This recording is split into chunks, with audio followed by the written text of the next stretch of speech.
Everyone, कैसे हैं आप सभी स्टूडेंट। तो आज की इस वीडियो में मैं आप सभी बच्चों को बीबीएमक्यू यूनिवर्सिटी में FOUP semester 2 minor paper 2A, चाहे वो डिसिप्लिन से हो चाहे वोकेशनल से हो, इसके मैं आपको फिजिक्स और केमिस्ट्री ये दो सब्जेक्ट के माइनर पेपर का इंपॉर्टेंट क्वेश्चन बता दे रहा हूँ। चाहे डिसिप्लिन आपने रखा हो चाहे वोकेशनल, दोनों का इंपॉर्टेंट क्वेश्चन बता रहा हूँ। दोनों को अच्छे से नोट डाउन कर लीजिएगा और अगर ये सारे सवाल पढ़ के चले जाते तो आप सभी बच्चों को परीक्षा जो रहेगा वो बेहतरीन जाएगा। तो शेयर कर देना इस वीडियो को अपने सभी दोस्तों के साथ। चैनल पर अगर आप न्यू आए तो चैनल सब्सक्राइब करिएगा, साथ में बेल आइकन पर क्लिक कर लीजिएगा ताकि इसी प्रकार जब भी न्यू वीडियो आएगा सबसे पहले आपको अपडेट मिल जाएगा। बाकी डिस्क्रिप्शन बॉक्स में Telegram, Facebook, Twitter, Insta link available है, जहाँ फॉलो करना चाहे कर सकते हैं। सबसे पहले आप यहाँ जो क्वेश्चन पेपर देख रहे हैं ये MN2A लिखा हुआ है। बोलिए भैया आप हमें ये बताइए पहले, ये MN2A लिखा हुआ ये डिसिप्लिन है या वोकेशनल है। देखिए आपको सबसे पहले सिलेबस अगर मालूम है, सिलेबस को समझ के आप लोग समझ सकते हैं कि भैया ये डिसिप्लिन है या वोकेशनल है। मैं पहले ही बताना चाहूँगा कि वेबसाइट पर जब मैं आपसे बच्चों को ये करेंटली बता रहा हूँ ये क्वेश्चन पेपर, तब तक वेबसाइट पे माइनर पेपर का सिलेबस ना ही डिसिप्लिन का अवेलेबल है ना ही वोकेशनल का अवेलेबल है। तो जो भी बच्चों को डिसिप्लिन का पढ़ना है तो याद रखिएगा, ध्यानपूर्वक मैं पहले बता दे रहा हूँ, डिसिप्लिन वाला सेमेस्टर 1 वाला जो माइनर पेपर हमने फीस का वीडियो बनाया हुआ है उसको जाके पढ़ लीजिएगा, उसी से आपका कवर हो जाएगा। क्योंकि अभी तो मैंने आपको माइनर पे बहुत सारा वीडियो बनाया, जो हमारे रेगुलर व्यूअर्स है बेसिकली वो समझ होंगे कि भैया जो बोलते हैं वो सही है। तो इसलिए सेमेस्टर 1 का आप लोग फॉलो कर लीजिएगा डिसिप्लिन वाला, उससे एक भी सवाल एक्स्ट्रा नहीं जाएगा। जो बच्चे वोकेशनल रखे हुए ये उनका है, पहले बता दे रहा हूँ, 2024 75 नंबर पेपर होता है, समय 3 घंटे का आता है। यहाँ पर पहला सवाल है, what is a primary energy source, क्या होता है इसका एग्जाम्पल दीजिए। इको फ्रेंडली मतलब क्या होता है इसको समझाने बोला गया। फिर एक लिमिटेशन बताना फॉसिल फ्यूल का, जियोथर्मल एनर्जी क्या होता है, और एक की फीचर बताना है सोलर एनर्जी का। ठीक है, ये सब के सब सवाल एक एक नंबर का है, तो एक नंबर का है तो आपको ज़्यादा बड़ा लिखना तो नहीं पड़ेगा। फिर short answer type question 5 number का, इसमें 2 सवाल पूछा हुआ है, जिसमें पहला ही सवाल है जिसको आप खुद भी बना के लिख सकते हैं कि distinguish between renewable and non renewable sources of energy क्या होता है हमारे पे बताना है, इसके 2 एग्जाम्पल्स भी बताने हैं। फिर एडवांटेज एंड डिसएडवांटेज एडवांटेज और लिमिटेशन बताना है न्यूक्लियर एनर्जी का, क्योंकि न्यूक्लियर एनर्जी को हम कन्वेंशियल एनर्जी सोर्स के रूप में कंसीडर करते हैं, तो इसके एडवांटेज और लिमिटेशन दोनों बता के चलना है। तो ये दोनों सवाल 5-5 नंबर का आएगा। ग्रुप बी में अगर बात करें तो लॉन्ग आंसर टाइप क्वेश्चन में पहला ही सवाल यहाँ पर तो 6 सवाल है, कोई 6 में कोई 4 बनाना। ठीक है, तो पहला क्वेश्चन है कि discuss the classification of energy sources, energy source से क्लासिफिकेशन करना है और डिफ्रेंशिएट करना है आपको commercial and non commercial energy sources with आपको सूटेबल एग्जाम्पल्स बताना है। ठीक है, ये 15 नंबर के सवाल में आएगा। अगला सवाल है हमारे पास, डिफरेंट टाइप्स ऑफ जो रिन्यूएबल एनर्जी सोर्सेज होते हैं वो बताना है। बेनिफिट्स और चैलेंजेस क्या क्या एसोसिएटेड यानी क्या क्या जुड़े होते हैं इसके साथ ये बताना है। फिर वर्किंग प्रिंसिपल ऑफ जो सोलर फोटोवोल्टिक सेल होता है या फोटोवोल्टिक जो सिस्टम होते हैं उनका वर्किंग प्रिंसिपल बताना है और डिस्कस करना है कि सन ट्रैकिंग सिस्टम और जो उनका इम्पैक्ट होता है एनर्जी एफिशिएंसी पे उसका क्या जरूरत है ये आपको बताना पड़ेगा।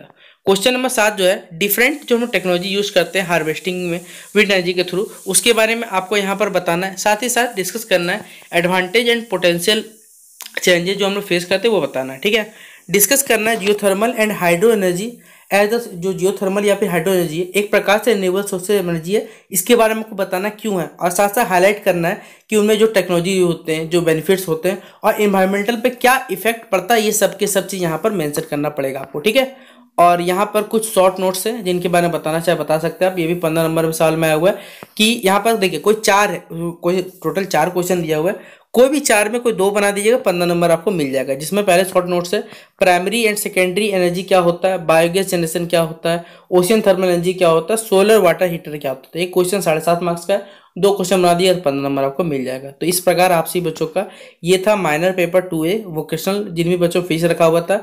बाकी डिसिप्लिन का पढ़ना है तो सेमेस्टर 1 पढ़ लीजिएगा, जो प्ले लिस्ट पे आपको अपडेट कर दिया गया, तो वहां से भी जाके आप सारे माइनर पेपर को देख सकते हैं। ठीक है, अब नीचे मैं लेके चलता हूँ आपसी बच्चों को केमिस्ट्री का क्वेश्चन पेपर, चाहे वो डिसिप्लिन से हो चाहे आपका वोकेशनल से हो। ये है आपका 2025 में आया हुआ क्वेश्चन पेपर, केमिस्ट्री का है। ठीक है, टाइम 3 घंटे मिलने वाला है। ग्रुप एक कंपलसरी है जिसमें 5 MCQ 5 वन लाइनर मिलता है। तो पहला क्वेश्चन है कि when the azimuthal quantum number L बराबर 1 दिया हुआ है तो शेप क्या होगा हमारे पास ऑर्बिटल का, ये बताना। ठीक है, स्पेरिकल होगा, डम्बल होगा, डबल डम्बल शेप होगा, या हमारे पास बताना। ठीक है, अच्छा ये क्वेश्चन पे थोड़ा सा मुझे लगता है ऊपर नीचे चला गया, तो मैं आपको इसे अरेंज करके बता देता हूँ। ठीक है, देखिए यहाँ हमारे पास अगला क्वेश्चन, अच्छा 1 नंबर के बाद बच्चों क्वेश्चन थोड़ा सा उलट पुलट हो गया, तो आप इसे MCQ को मैं आपको प्लेलिस्ट में डाल दूंगा, वहां से देख लीजिएगा। ठीक है, state and explain de Broglie's relation बताना है, और आपको आयनिक बॉन्ड क्या होता है बताना है, कंडीशन क्या होता है इसके फॉर्मेशन की। ये सब सवाल 5-5 नंबर का है। ग्रुप बी में जो सवाल है उसमें पूछा हुआ what do you understand by quanta number, quanta number से आप क्या समझते हैं, उनका सिग्निफिकेंस क्या है, और किस प्रकार बेसिकली उनका जो हम लोग इलेक्ट्रॉन शेयरिंग करते हैं बेसिकली उसका सिग्निफिकेंस बताना है। ठीक है, शॉर्ट नोट्स बताने हैं। हाइजेनबर्ग जो अनसर्टेनिटी प्रिंसिपल है ये बताना है आपको, या फिर फैजांस रूल हो गया, बॉर्न हाइबर साइकिल हो गया, डायपोल मोमेंट हो गया। क्वेश्चन नंबर 6 देखिए, यहाँ पर कुछ क्वेश्चन जो है क्वेश्चन को 3 भाग बटा गया, A number, B number, C number. इसमें क्या मैक्सिमम जो इंडक्टिव इफेक्ट है, ठीक है, या इसका एजोमेरिक इफेक्ट है, इसका इफेक्ट बताना है हमारे पास है। एग्जैक्टेड जो होता है वो कौन से करेक्ट एक्सप्लेनेशन से आता है, C6H5 है, OCH3 है, हमारे पास Cl है, NO2 बताना है। फिर अगला क्वेश्चन है why methyl group is, methyl group को ऑर्थो पारा डाइटिंग क्यों कहते हैं ये बताना है। हाइपर कंजुगेशन इफेक्ट क्या होता है ये बताना है। एल्किन्स क्या होता है, और साथ साथ बताना है आपको कि why do you call them, आप एल्किन्स को ऑफिलाइंस क्यों, ओलिफिवाइंस क्यों कहते हैं। डिस्कस करना है method of preparation of alkene का प्रिपरेशन बताना है, जो ग्रिग्नार्ड रिएजेंट होता है उसके थ्रू बताना है, ओजी रिएक्शन के थ्रू बताना है। ठीक है, यहाँ टोटल आपको बोल दिया गया टोटल 4 सवाल है। ठीक है, शॉर्ट नोट्स बताना है जिसमें टोटल 4 सवाल दिए गए। 4 सवाल में से 3 सवाल बनाइएगा तो 15 नंबर मिलेगा, यानी हर क्वेश्चन जो है वो 5-5 नंबर का आपको यहाँ पूछा हुआ है। तो पहला ही कार्बोकैटायन क्या होता है, कंसेप्ट ऑफ चैरिटी या कैरिलिटी क्या होता है, बीच रिडक्शन क्या होता है, और शेड्जेस रूल क्या होता है ये बताना है। ठीक है, तो ये था आपका डिसिप्लिन का क्वेश्चन पेपर जो कि पेपर में पूछा जाएगा। अब यहाँ से मैं आपसे बच्चों को जो केमिस्ट्री वोकेशनल रखे हुए तो उनका ये इंपॉर्टेंट क्वेश्चन है, जिसमें यूनिट 1 में आपको क्या पढ़ना है, डाइजेस्टिव सिस्टम एंड न्यूट्रिशन के बेसिक्स पढ़ने हैं। तो पहले 15 नंबर का सवाल है, डिस्क्राइब करना है structure and function of human digestive system, short में आप जीआई एक्सप्लेन करना है। Organs of GI tract, GI tract मतलब हमारे पास यहाँ पर बताना है डायग्राम के साथ, और उनका रोल क्या होता है डायग्राम बताना है। ठीक है, एक्सप्लेन करना है आपको डाइजेशन के प्रोसेस को, साथ ही साथ एब्जॉर्प्शन किस प्रकार होता है ह्यूमन बींग्स में बताना है, जिसमें आप एंजाइम्स को इंक्लूड कर सकते हो, स्मॉल इंटेस्टाइन का क्या रोल होता है ये बताना है। आपको स्ट्रक्चर और फंक्शन बताना, लीवर का, गॉल ब्लैडर का, पैनक्रियास का ये बताना है। अगला हमारे पास क्वेश्चन है, explain the concept of food nutrition, nutrients के बारे में बताना है। रिलेशनशिप बताना है न्यूट्रिशन, माल न्यूट्रिशन, हेल्थ के बारे में। डिस्कस करना है scope and importance of nutrition in maintaining good health के बारे में।